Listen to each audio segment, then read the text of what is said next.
Imagine this. You are standing in the middle of a heated argument. Your heart is pounding. Every word feels like a weapon, every sentence a battle. You carefully craft your next response, determined to prove that you are right. But the other person, they are doing the exact same thing. Neither of you is listening, only waiting for a chance to strike back. And then Nietzsche steps in. He does not pick a side. He does not tell you what to say. Instead, he whispers something unsettling in your ear. You have already lost. What does he mean? You are fighting. You are defending yourself. You are standing your ground. How could that mean defeat?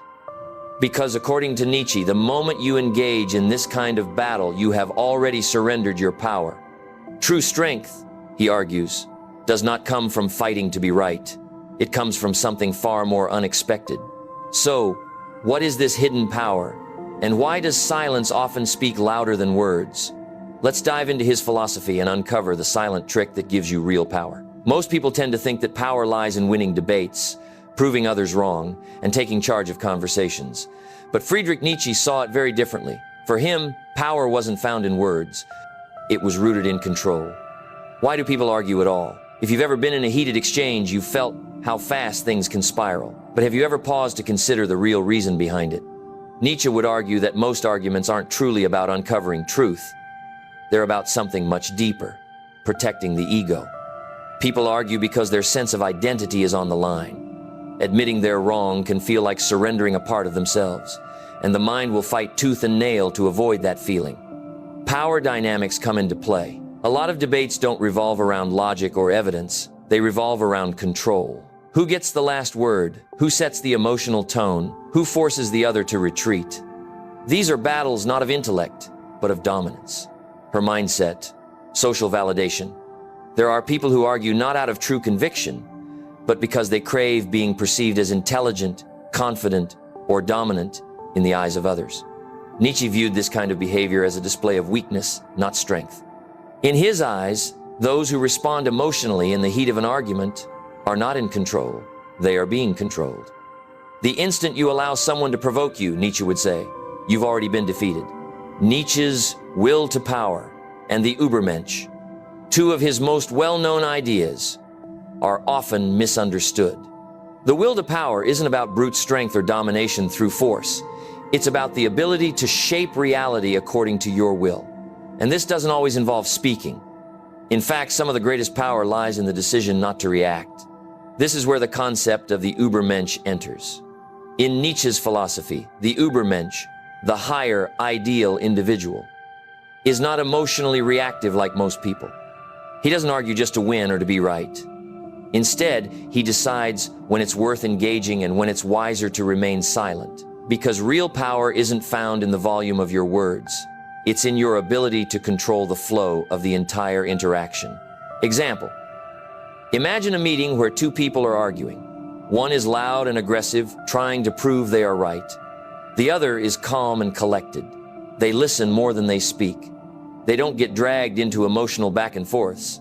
But when they finally say something, it's powerful, well-timed, and shifts the entire conversation. Who really holds the power here? Nietzsche would argue that the person who stays in control, who doesn't react emotionally, always wins in the long run. Why strategic silence is more powerful than winning arguments. Silence, when used correctly, is not weakness. It's a psychological weapon. It forces the other person to reveal more about themselves.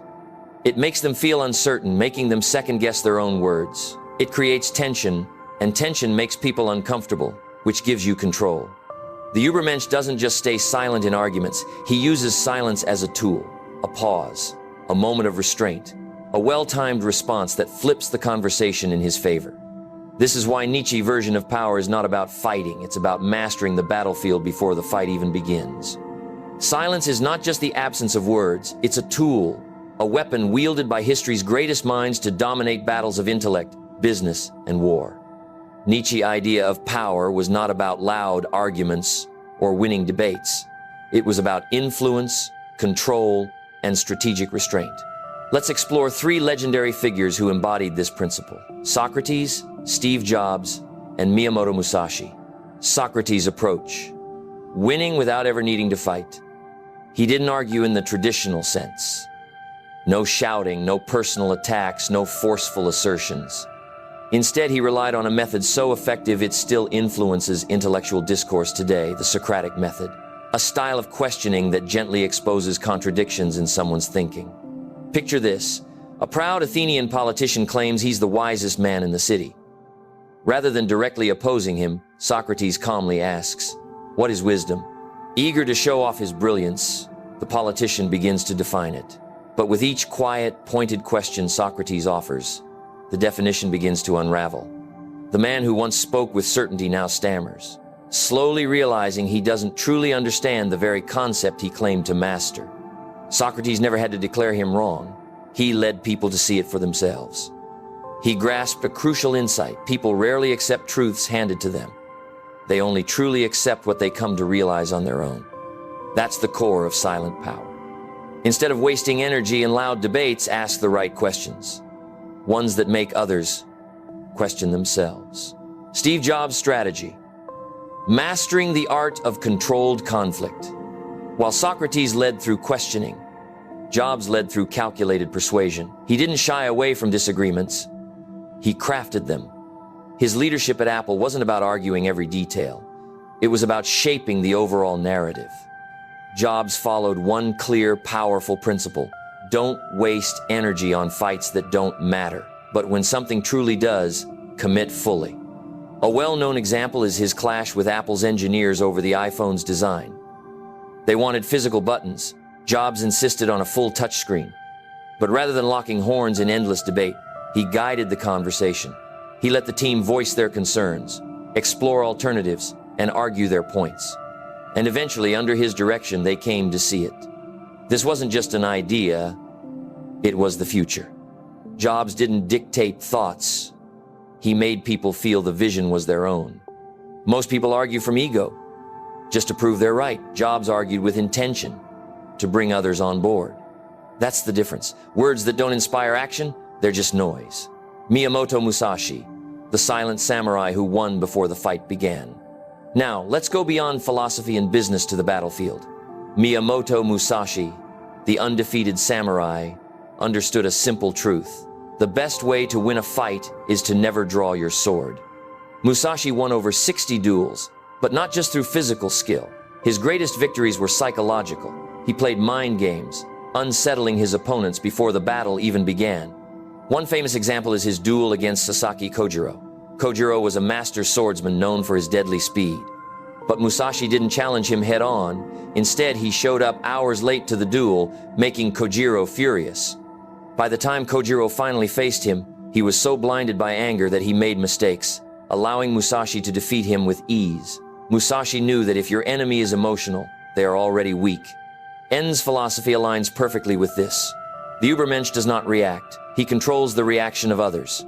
Musashi proved that silence, patience, and psychological dominance are often more powerful than brute force. The common thread: power through deliberate silence. What links Socrates, Steve Jobs, and Musashi? They never spent their energy on pointless arguments. They didn't react. They set the rules of engagement. Each of them understood something essential. Real power isn't found in speaking. It's found in influence. So the next time you feel that impulse to jump into an argument, stop and ask yourself, am I reacting from emotion, or am I directing the situation on my terms? Because the deepest kind of power doesn't shout. It stays silent. And in that silence, it controls everything. Why do we argue? Why do we feel the need to prove we're right, to push back, to defend our views, even when it's clear the argument is going nowhere? Most people think arguments are about discovering truth, but they're not. Arguments are about power. The more you argue, the more you give away your insecurities, your emotional weak spots, and, most importantly, the fact that someone else is pulling you into a reaction. Nietzsche saw this with sharp clarity. His idea of the will to power wasn't just about physical strength or outward dominance. It was about mastering yourself to such a degree that others begin to orbit your influence, without even realizing it. Modern psychology confirms just how right Nietzsche truly was. Why do people get stuck in arguments? The truth is, arguments aren't driven by logic, they're driven by psychology. When we argue, we tell ourselves we're defending our beliefs, but more often than not, We're simply reacting to deeper, unconscious psychological triggers. Let's take a closer look. First, cognitive biases. Your brain is designed to win, not to understand. We're wired with mental shortcuts that make rational arguing incredibly difficult. The most common ones? Confirmation bias, where we seek out only the information that supports what we already believe. The backfire effect. When our beliefs are challenged, we don't reconsider them. We dig in even deeper. And the Dunning-Kruger effect. The less we actually know, the more certain we tend to be. These biases turn most arguments into noise. No one's really listening. They're just waiting for their next chance to talk. The Übermensch, as Nietzsche envisioned him, doesn't fall into this trap. He watches, listens, and decides consciously whether the discussion deserves his energy or his silence. Second, emotional triggers. Why do some arguments feel personal? Why do certain debates leave us angry while others barely register? It's because most arguments aren't about logic. They're about identity. When someone challenges us at a deep level, it doesn't just feel like disagreement, it feels like we are being attacked. That's why conversations around politics, religion, or core beliefs so often spiral into hostility. People don't just feel their ideas are under fire. They feel they themselves are under fire. This is exactly why history's most powerful figures never argue from emotion. If someone can stir your emotions, they've already gained control over you. The Übermensch avoids this entirely. He doesn't react impulsively, he watches, he assesses, and only then does he decide whether a response is even necessary. Third, the need for validation. At the heart of most arguments lies something deeper than truth ego. People don't just want to be right, they want others to see them as right. Nietzsche recognized this early on. Most individuals don't argue in pursuit of truth, but in pursuit of approval from the crowd. They crave validation from the herd. But the Übermensch doesn't seek that kind of approval, he defines his own truth. Consider the most influential figures throughout history. Did they waste time trading words with their critics? Number. They stayed focused on their vision, blocked out distractions, and let their actions speak louder than debate ever could. Nietzsche was far ahead of his era. His understanding of power, control, and the strength of silence aligns almost perfectly with what modern psychology tells us today. Let's break it down. 1. Power dynamics in social interactions. Social psychologists have found that the most powerful people in any group are not the ones who talk the most, but the ones who control the flow of conversation. They don't interrupt. They don't over-explain. They choose their words carefully, making people hang on to every sentence. This is why powerful leaders rarely raise their voices. They don't need to. When they speak, people listen because they have already created an aura of authority through their silence. 2. The role of self-restraint and persuasion. Research in behavioral psychology shows that people who stay calm and composed in arguments are far more persuasive than those who get emotional. Why? Because humans are wired to see calmness as confidence. Nietzsche believed that true power comes from self-mastery. The Übermensch is not a slave to his emotions. He does not react. He decides, and that makes him untouchable. The real reason N saw silence as power was not because he wanted people to avoid conflict. It was because he knew that the one who controls his own reaction controls the entire conversation, already created an aura of authority through their silence. Let's put this into perspective. If someone insults you and you react, you have lost. If someone challenges you and you feel the urge to defend yourself, you have lost. If you get pulled into an argument just to prove you are right, you have lost. But if you observe, stay calm, and respond only when it serves your purpose, you have already won. Nietzsche philosophy is not about staying silent forever. It's about choosing your battles. Ask yourself, am I speaking because I want to, or because I feel forced to? Am I reacting emotionally, or am I in control of my response? Is this argument worth my energy, or am I just feeding my ego? Because true power, as Nietzsche saw it, is not in words, it's in the silence before the words, the pause that makes others lean in, the decision to speak only when it matters. And that is the silent trick that gives you power. Silence holds power. But does that mean you should stay silent all the time? Silence can be a weapon, yes. But used carelessly, it's no better than speaking without intention. If silence alone were the key to power, then the greatest minds in history Philosophers, revolutionaries, visionaries would have remained quiet. But they didn't. They spoke, because true power isn't found in avoiding conflict. It's found in knowing when to speak and when to hold back. Nietzsche's will to power. Conflict as a path to mastery. Many get Nietzsche wrong. They see his ideas as a call for detachment or withdrawal from life's struggles, but that's not what the will to power is about. It's not passivity. It's about growth through domination, through challenge, through self-overcoming. Power doesn't live in silence alone. It lives in control. Avoiding conflict entirely isn't wisdom. It's fear wearing a mask of restraint. To master conflict is not to reject it, but to use it. The Übermensch doesn't waste time on small disputes, but he doesn't flee from meaningful battles either. He understands that conflict, when faced with purpose, becomes the fire that forges strength. Why do most people shy away from arguments? Because they're uncomfortable. But Nietzsche recognized something deeper. Discomfort is where strength is forged.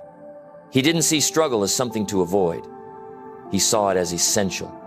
Weak thinkers retreat from challenge. Strong thinkers embrace it. Why? Because challenge refines. Picture a warrior who never steps into battle. A sword never tested against another blade will never be truly ready. In the same way, a mind that is never tested remains soft, dull, and easily broken. Without conflict, your ideas go unexamined. Without struggle, your beliefs lack weight. Think of the boldest minds in history. Galileo was punished for defying the church's view of the cosmos. Socrates was executed for questioning the status quo. Nietzsche himself was dismissed as mad in his lifetime. And yet, today, his philosophy helps shape how we think. Their strength didn't come from staying silent. It came from knowing which battles mattered and stepping into them when it counted. There's a critical difference between arguing to prove you are right and arguing to shape reality. Nietzsche understood this. The greatest leaders, philosophers, and visionaries don't avoid arguments. They use them strategically. Consider Socrates. He did not attack others' beliefs directly. He questioned them until they collapsed on their own. Nietzsche writings were designed to challenge, provoke, and shake people out of their mental complacency. Steve Jobs didn't avoid conflict. He used it to push people beyond their limits and drive innovation. Powerful people don't argue for validation. They argue for transformation. They don't fight to win debates. They fight to shape the world in their vision. The Übermensch does not argue to satisfy his ego. He argues with purpose. Here's when you should engage. When the argument sharpens your mind, reveals deeper truths, pushes growth for you or other source, shifts the balance of power in your favor. And here's when you shouldn't. When you're just protecting your ego. When the other person refuses to listen. When it devolves into emotional noise, or when your silence itself holds more weight. To argue without strategy is weakness. To argue with precision, that's power. Nietzsche wasn't afraid of conflict. He welcomed it, but only on his own terms. If an argument drains you, skip it. If it builds you, step into it. If it's just a distraction, walk away. Because when conflict becomes a tool for growth, it's not an obstacle, it's an opportunity. And real power doesn't lie in silence alone. It lies in knowing exactly when to speak and when silence says more. If you had to choose, never argue again, or master the art of influence through conflict, which would truly make you more powerful? Picture this. You wake up, and a voice tells you that you have only 100 words left to speak for the rest of your life. Suddenly, every word counts. Every sentence is heavy with purpose. Would you waste them in a shouting match? Would you spend them trying to prove a point to someone who isn't even listening? Or would you choose each one with care, like a warrior sharpening his last blade before stepping into battle? That's where real power lives. Nietzsche grasped something most people miss: words are currency. The more recklessly you spend them, the less they're worth. Now imagine yourself caught in an argument. Your pulse quickens. Your head fills with comebacks, defenses, points you're itching to make. But pause. Take a breath. Ask yourself, who really holds the power in this moment? Is it the one scrambling to be heard, or the one who understands the strength of silence? Because silence isn't weakness. It's a tactic. It's control. It's the ability to make others question themselves without you ever needing to say a word.